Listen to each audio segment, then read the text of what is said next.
ஆண்டவருடைய நாமம் மகிம்படுவதாக. உங்கள் யாவருக்கும் ஆண்டவராக இயேசு கிறிஸ்துவின் நாமத்தினாலே என் அன்பின் வாழ்த்துக்களை சொல்லிக்கொள்ள ஆசைப்படுகிறேன். எனக்கு அருமையானவர்களே, இந்த நாளில் கூட சேஷமாக தேசத்தை அழிக்காதபடிக்கு திருப்பல நிற்பது யார்? தேசத்தை அழிக்காதபடிக்கு திருப்பல் நிற்பது யார் என்று ஆண்டவர் கேட்கிற வண்ணமாகவே இந்த நாளில் கேள்வியாகவே இருக்கிற நம்முடைய செய்தியின் தலைப்பு. எனக்கு அருமையானவர்களே, இந்த நாளில் கூட சேஷமாக 78வது சுதந்திர தினம், நம்முடைய இந்திய தேசத்தினுடைய 78வது வருஷம் சுதந்திர தினம். இனிய சுதந்திர தின நல்வாழ்த்துக்களை கூட மீண்டும் சொல்லிக்கொள்ள ஆசைப்படுகிறேன். சுதந்திர தின நல்வாழ்த்துக்கள் உங்கள் யாவருக்கும் இயேசுவின் நாமத்தினால. Wish happy independence day. உங்களை எல்லாருக்கும் விஷ் பண்றேன். கர்த்தர் உங்களை யாவரும் ஆசீர்வதிப்பாராக. எனக்கு அருமையானவர்களே, இந்த நாளுக்கு கூட சேஷமாக நான் இந்திய நாட்டில் பிறந்ததற்காக பெருமைப்படுகிறேன், சந்தோஷப்படுகிறேன். சேஷமாக தேவனாய் கர்த்தர் தாமே நம் இந்திய தேசம் எவ்வளவு ஒரு செழிப்பான நாடு, ஆசீர்வாதமான நாடு என்பது குறித்து நமக்கு நன்றாக தெரியும். ஆகவே நம்ம நாட்டில் எல்லா வளங்களும் உண்டு, நம்முடைய நாட்டில் எல்லா வசதி வாய்ப்புகளும் உண்டு. ஆகவே பிறந்தால் இந்திய தேசத்தில் தான் பிறக்க வேண்டும், பிறந்தால் இந்திய தேசத்தில் தான் வாழ வேண்டும், வாழ்ந்தால். எனவே நல்ல தேசம், நல்ல செழிப்பான தேசம், நல்ல சொர்க்க பூமி, நல்ல செழிப்பான பூமி, the prosperity of India, very very wonderful our nation, our country. நல்ல அருமையான சட்ட திட்டங்கள், நல்ல ஆகாரங்கள், நல்ல துணிமணிகள், நல்ல உறவுகள், நல்ல நேசம், நல்ல ஒரு பாசம், தேசத்திற்காக ஜெபிக்கிற ஆண்டவருடைய பிள்ளைங்க, உதவி செய்கிற அநேக நண்பர்கள், அநேக இனம், எத்தனை மதங்கள் என்று சொன்னாலும் அத்தனை பேர் ஒன்றாக செயல்படுவதுதான் நம்ம இந்தியா. ஆகவே நம்ம தேசம் ஆசீர்வாதமான தேசம், கொடுத்து வச்ச தேசம், நல்ல அருமையான தேசம்னு கூட சொல்லலாம். அந்த அளவில் எப்படி நம்முடைய தேசத்தை வர்ணிப்பதுன்னு தெரியாது. அந்த அளவில் கவிதைகள், அந்த அளவில் அந்த வாசகங்கள், நிறைய நம்ம நாட்டை குறித்து பாடல்கள் உண்டு, நம்ம நாட்டை குறித்து கவிதைகள் உண்டு, நம்ம நாட்டை குறித்து தான சிறப்பு அம்சங்கள் உண்டு, நம்ம நாட்டை குறித்து ஆசீர்வாதமான வார்த்தைகள் நம்ம நாட்டில் இருக்கிறத பார்க்கிறோம். ஆகவே எனக்கு அருமையான கத்தோடைப்பில் நம்முடைய வாழ்க்கையில தேசம் அழியாதபடிக்கு திருப்பல நிற்பது யார்? தேசத்திற்காக ஜெபிக்க, தேசத்திற்காக நாம் ஜெபிக்க வேண்டும். ஆகவேதான் ஆண்டவர் அற்புதமான ஒரு வார்த்தையை நமக்கு சொல்லுகிறார். 2 நாளாகமம் புஸ்தகம் 2 Chronicle chapter 7 verse 14. 2 நாளாகமம் 7ஆம் அதிகாரம் வசனம் 14 வசனம்.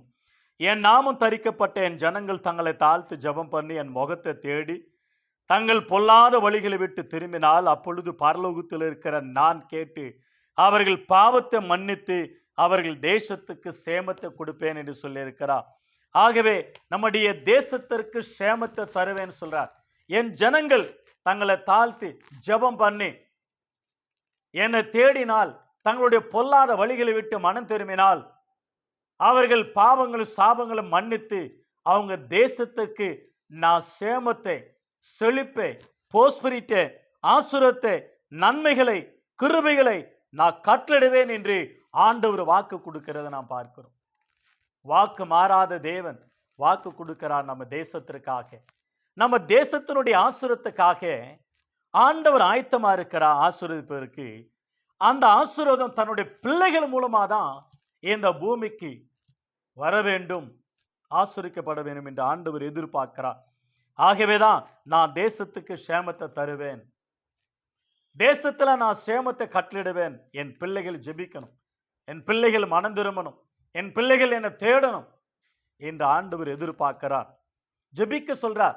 ஏசாயா புஸ்தகம் 59ஆம் அதிகாரம் 16ஆம் வசனத்துல ஒருவனை தேடினேன், ஒருவனும் காணவில்லை, விண்ணப்பம் செய்வதற்கு தேசத்திற்காக என்று கண்டு தேவன் ஆச்சரியப்பட்டார். ரொம்ப ஆச்சரியப்பட்டாராம். தேசத்திற்காக ஜெபிக்கிறவர்கள் எங்கே? தேசத்திற்காக நன்மை செய்கிறவர்கள் எங்கே? தங்களுடைய பொல்லாத வழிகளை விட்டு மனம் திரும்பி தேசத்து திறப்பில் நிற்கும் ஜனங்கள் எங்கே என்று ஆண்டவர் ஆச்சரியப்பட்டாராம். ஆகவேதான் ஒருவனும் தேடினேன், காணவில்லை என்றார். இப்ப நம்ம தேசத்திற்காக நாம் ஜெபிக்கணும். மிலிட்டரி பாதுகாப்புக்காக ஜெபிக்கணும், ஆர்மிக்காக ஜெபிக்கணும், போலீஸ்காரர்களுக்காக ஜெபிக்கணும். அவர்களுடைய சுகம், அவர்கள் சுகமாக இருந்து அவருடைய குடும்பங்கள் ஆசீர்வாதமாக இருந்து சமாதானத்தோடு நம்ம தேசத்தை நல்ல முறையில் நடத்தத்தக்கதாக, அரசியல்வாதிகளுக்காக, அந்த தூய துப்புர ஆளர்கள், சுத்தம் செய்கிறவர்களுக்காக, நம்ம தேசத்தில் கிளீன் பண்ணுகிறவர்களுக்காக, நன்மை செய்கிறவர்களுக்காக, வியாபாரிகளுக்காக, அரசியல்வாதிகளுக்காக, விவசாயிகளுக்காக நாம் ஜெபிக்கணும். நல் வளம், நல் வேளாண்மை, நல்ல செழிப்பு, நல்ல ஆசீர்வாதங்கள் நம்ம தேசத்தில் உண்டாகத்தக்கதாக அவங்களுக்காக நாம் ஜெபிக்க வேண்டியது மிக அவசியமாக இருக்கிறது. அதோடு கூட ஊழியக்காரர்களுக்காக ஜெபிக்க, அதோடு கூட விசுவாசிகளுக்காக ஜெபிக்க, அதோடு கூட ஊழியர்களுக்காக ஜெபிக்க, சபைக்காக ஜெபிக்க, திறப்பில் நிற்க வேண்டும். அதுதான் ஆண்டவர் எதிர்பார்க்கிறார். ஆகவேதான் 1 தீமோத்தேயு புஸ்தகம் 2ஆம் அதிகாரம் 1ஆம் வசனம் 2ஆம் வசனத்தில் அப்போஸ்தலன் பவுல் மூலமா பரிசுத்த ஆவியானவர் சொல்லுகிறான், நீங்கள் ஜெபிக்கணும், அமைதியோடோ சாந்தத்தோடோ சமாதானத்தோடோ நீங்கள் குடியிருக்கும்படியாக, ஜீவன் பண்ணும்படியாக, அதிகாரிகளுக்காக, அரசியல்வாதிகளுக்காக, ராஜாக்களுக்காக, பிரபுக்களுக்காக, எல்லாருக்காக நீங்கள் ஜெபிக்கணும். ஊழியக்காரர்கள் ஜெபிக்கணும், விசுவாசிகள் ஜெபிக்கணும், ஆண்டவருடைய பிள்ளைங்க ஜெபிக்கணும், தேசத்திற்காக ஜெபிக்கணும். ஜெபிக்காத இருந்தால் நாம் பாவம் செய்வர்களாக இருப்போம். 1 சாமுவேல் 12ஆம் அதிகாரம் 24ஆம் வசனத்தில் சொல்றார் அருமையான பக்தன், நான் உங்களுக்காக ஜெபிக்காத இருந்தால் நான் பாவம் செய்கிறவனாக இருப்பேன். ஜெபிக்க வேண்டும்.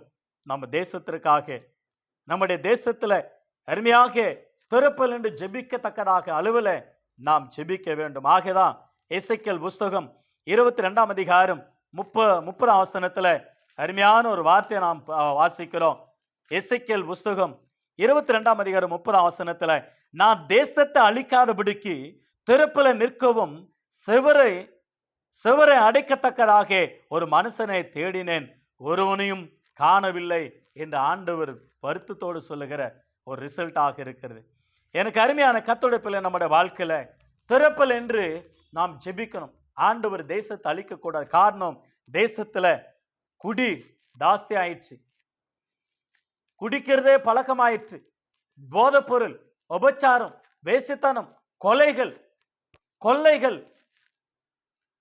கற்பழிப்பு, துன்மார்க்கம், ரவுடிதனம், ரவுடிகள், இப்படியாக நம்ம தேசம் மிகவும் கொடுமையா இருக்கிறது. பணத்தை திருடுவது, மூட்டை மூட்டையா திருடுவது, கள்ள காசு, கொள்ள காசு, இப்படி வியாபாரத்தில் கூட ஒரு ஒழுக்கம் இல்லை. கலப்படங்கள், எல்லாமே கலப்படம். பால்ல இருந்து, சாப்பிடுற ஆகாரத்திலிருந்து, அரிசியிலிருந்து, பருப்பிலிருந்து, சர்க்கரையிலிருந்து, டீ தூள்ல இருந்து என்னென்னலாம் வியாபாரம் செய்ய நினைக்கிறார்களோ அவைகள் எல்லாமே கலப்படம். இவைகளெல்லாம் ஒளிந்து நல்வழிப்படுத்தத்தக்கதாக, இவைகள் மூலமாக தேவன் கோபம் பற்றி எரியாதபடிக்கு, ஆண்டவர் தேசத்தை அழிக்காதபடிக்கு நாம் திறப்பில் நின்று ஜெபிக்க வேண்டியது நம்முடைய கடமையா இருக்கிறது. ஆண்டவருக்கு மகிமை உண்டாகட்டும். ஆகவே தேசத்தை அழிக்க நினைத்த ஆண்டவருக்கு முன்பாக ஒரு பக்தன் திறப்பில் நின்று ஜெபம் பண்றார்.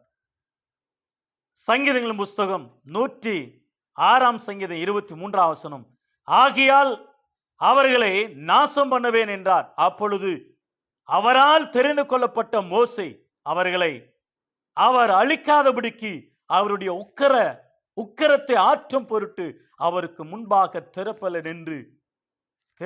நின்றான். இந்த சம்பவத்தை யாத்திராகமம் 33ஆம் அதிகாரத்தில் வாசிக்கிறோம். இந்த 33ஆம் அதிகாரம் முழுவதுமாக இஸ்ரவேல் ஜனங்கள் பாவம் செஞ்சாங்க. அவங்க பேர் ஜீவ புஸ்தகத்தில் இருக்கட்டும், இல்லாவிட்டால் என் பேர் எடுத்து போடுங்க என்று சொல்லி கெஞ்சி பிரார்த்தனை செய்தார் மோசே. எனக்கு அருமையானவர்களே, மனிதனுடைய கோபத்தை ஆற்ற முடியும். மனிதனுடைய கோபத்தை கூட சில நேரங்கள் ஆற்ற முடியவில்லை.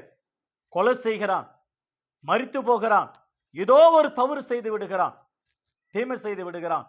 ஆனா வானத்தையும் பூமி உண்டாக்கின கடவுளுக்கு முன்பாக, தேவனுக்கு முன்பாக, பிதாவாகி தேவனுக்கு முன்பாக நின்று கெஞ்சி பிரார்த்தனை செய்து ஆண்டவருடைய உக்கிரத்தை, ஆண்டவருடைய கோபத்தை ஆற்றின ஒரு மனுஷன் இருக்கிறார் என்றால் அவர்தான் மோசே. இன்றைக்கு நீயும் நானும், நாம் அனைவருமாக அவருடைய கோபத்தை ஆற்றும் பொருட்டாக தேசம் அழியாதபடிக்கு திறப்புல நிற்கிறவர்கள் யார்? we are. நாம தான் திறப்பில் நின்று அனுதினமும் நம் தேசத்திற்காக ஜெபிக்க வேண்டும். அனுதினமும் ஆண்டவருடைய சமூகத்தில் ஜெபிக்க வேண்டும். தேசத்திற்காக ஜெபிக்கணும், வீடுகளுக்காக ஜெபிக்கணும், பரிசுத்தவான்களுக்காக ஜெபிக்கணும், விசுவாசிகளுக்காக ஜெபிக்கணும், தேச தலைவர்களுக்காக ஜெபிக்கணும், அரசியல்வாதிகளுக்காக ஜெபிக்கணும், அரசாங்கத்துக்காக ஜெபிக்கணும், விவசாயம் செய்வர்களுக்காக ஜெபிக்கணும், வியாபாரம் செய்கிறவர்களுக்காக ஜெபிக்கணும், தவறான நடக்கிறவர்கள் மனமாறத்தக்கதாக ஜெபிக்கணும். நம்ம தேசம் ஆசரிக்கப்பட வேண்டும்.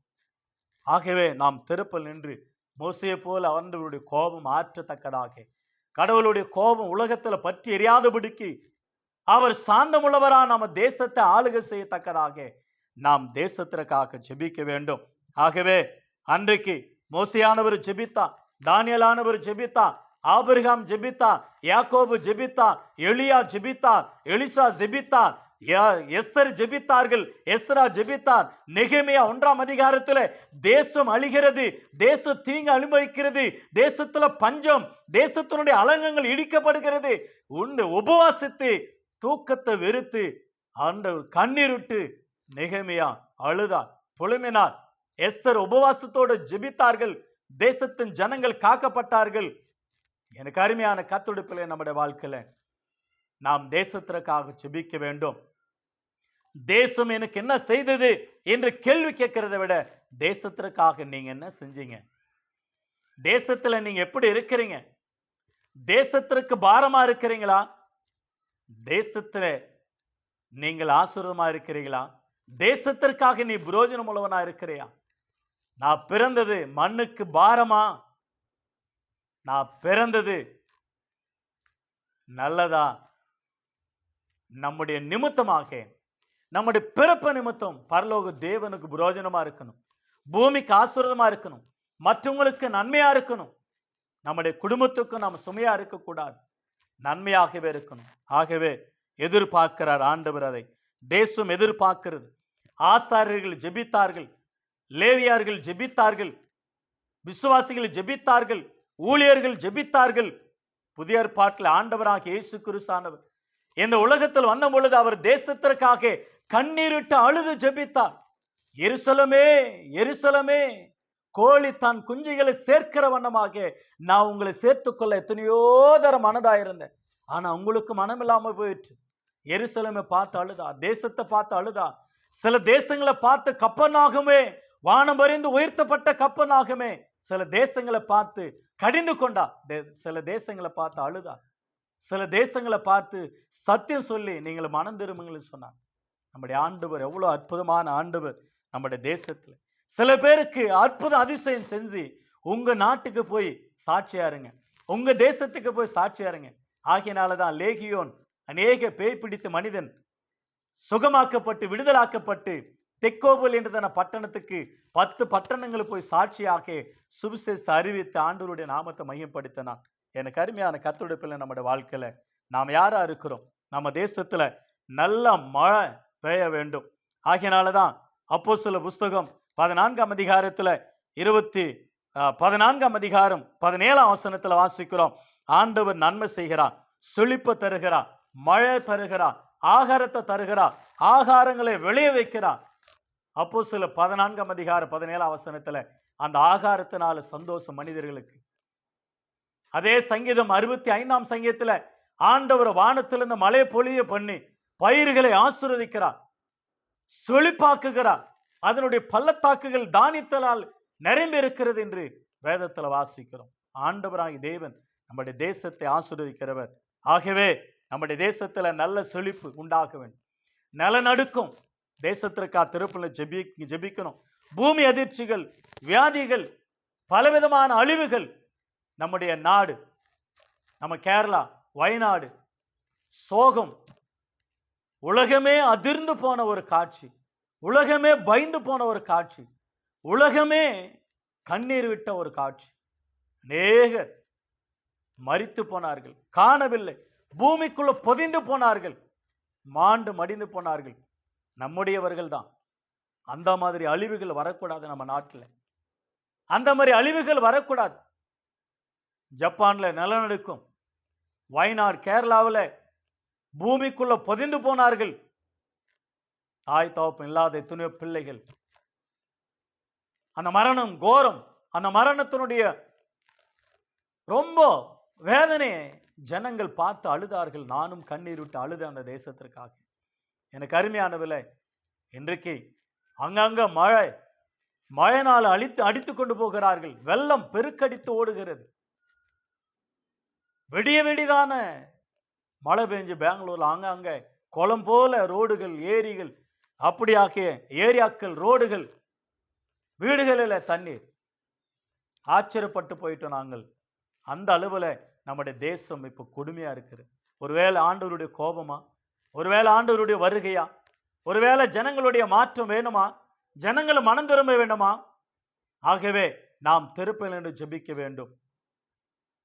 நாம் திருப்பல் என்று ஜெபிக்க வேண்டும். நாம் ஆண்டவரை நோக்கி பார்க்க வேண்டும். ஆண்டவருடைய பாதத்தை பிடித்து கொண்டு மோசே போல கெஞ்ச வேண்டும்.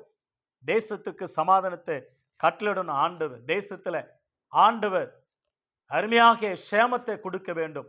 ஆகவே லேவியராகமம் புஸ்தகம் 26ஆம் அதிகாரம் 6ஆம் வசனத்துல நான் தேசத்துல சமாதானத்தை கட்டளிடுவேன். நம்முடைய ஆண்டவர் சொல்லுகிற வார்த்தை, தேசத்துக்கு சமாதானத்தை கட்டளிடுவேன். துன்மாரனுக்கு சமாதானம் இல்லை, பட் ஆண்டவர் சமாதானத்தை தரன்னு சொல்லுகிறார். தேசத்துல சமாதானத்தை கட்டளிடுவேன். அந்த சமாதானத்தை எப்படி பெற்றுக்கொள்வது? அவரே சமாதான காரணர். ஏசாயா 9ஆம் அதிகாரம் 6ஆம் வசனம், மேகா 5ஆம் அதிகாரம் 5ஆம் வசனத்திலும் சமாதான பிரபு, சமாதானத்தை காரணர், சமாதானத்தை அவர்தான் தருகிறவர், சமாதானத்தை நமக்காக வைத்து போனவர், சமாதானத்தின் தேவன். சமாதானத்தை சிலுவையில் சுமந்து சிலுவையில் சம்பாதித்து கொடுத்தார். யோவான் எழுதின சுவிசேஷம் 14ஆம் அதிகாரம் 27ஆம் வசனத்துல என்னுடைய சமாதானத்தை உங்களுக்கு தருகிறேன், என்னுடைய சமாதானத்தை உங்களுக்கு தருகிறேன். உலகம் தருகிற பிரகாரமாக அல்ல, என்னுடைய சமாதானத்தை தருகிறேன். கொலோசியர் 1ஆம் அதிகாரம் 20ஆம் வசனத்துல அவர் சிலுவையில் சிந்தின ரத்தத்தினால வாங்கின சம்பாதித்து கொடுத்த சமாதானம். 1 தெசலோனிக்கேயர் 5ஆம் அதிகாரம் 23ஆம் வசனத்துல சமாதானத்தின் தேவன் தாமே உங்கள் ஆவி, ஆத்துமா, சரீரத்தை காத்துக் கொள்வாராக. அவர் சமாதானத்தின் தேவன். சமாதானத்தின் தேவன் கலகத்துக்கு தேவனாராமல் சமாதானத்துக்கு தேவனா இருக்கிறார். சமாதான பிரபு, சமாதானத்துக்கே அவர்தான் பிரபு, சமாதானத்தை தருகிற ஆண்டவர். ஆகவே அந்த தேவன் சமாதானத்தை தருகிறார். அதை எப்படி பெற்றுக்கொள்வது, எப்படி அதை நாம் ரிசீவ் பண்ணிக்கொள்வது என்றால், ஏசாயா புஸ்தகம் 26ஆம் அதிகாரம் 3ஆம் வசனத்துல உம்மை உறுதியா பற்றி கொண்ட மனிதோடையவனே, நீர் பூர்ண சமாதானத்தோடு காத்துக் கொள்ளுகிறீர். பூர்ண சமாதானம். ஆண்டவரை நம்பி, இயேசுவை நம்பி அவர் ஏற்றுக்கொண்டால் சமாதானம், அவர் ஏற்றுக்கொண்டால் குடும்பத்துல சமாதானம், தேசத்துல சமாதானம், வாழ்க்கையில சமாதானம், நம்முடைய வாழ்க்கையில சமாதானம், பீஸ் ஆஃப் மைண்ட். ரோமர் 5ஆம் அதிகாரம் இவ்விதமா தேவனிடத்தில் இந்த சமாதானத்தை நாம் பெற்றுக்கொண்டோம். சமாதானத்தின் தேவன் இதோ சமாதானத்தை ஆண்டவர் நதியை போல ஓட செய்வாராம். ஏசாயா புஸ்தகத்தில் வாசிக்கிறோம், உன் பிள்ளைகள் எல்லாரும் கர்த்தரால் போதிக்கப்பட்டு இருப்பார்கள், உன் பிள்ளைகள் சமாதானம் ஒரு நதியை போல புரண்டு ஓடும். நதியான சமாதானம் இயேசு உள்ளத்தில் வந்தால், இல்லத்தில் வந்தால் சமாதானம். அந்த சமாதானத்தை ஆண்டவர் நமக்கு தருகிறார். மூன்றாவதாக, ஆண்டவருடைய வேதத்தை நாம் நேசிக்கும் பொழுது, சங்கீதங்களின் புஸ்தகம் 119ஆம் சங்கீதம் 165ஆவது வசனம், உம்முடைய வேதத்தை நேசிக்கிறவர்களுக்கு மிகுந்த சமாதானம், சம்பூர்ணமான சமாதானம். வேதத்தை நேசிக்கிறவர்களுக்கு it is Bible, the word of God, ஆண்டவருடைய வார்த்தை. இந்த ஜீவனுள்ள வார்த்தை மத புத்தகம் அல்ல. இது ஒவ்வொரு மனிதனுக்கும் ஆண்டவர் கொடுத்த அன்பின் கடிதம், த லவ் லெட்டர் என்று கூட சொல்லலாம். ஆண்டவர் கொடுத்த மனம் திரும்புதல்.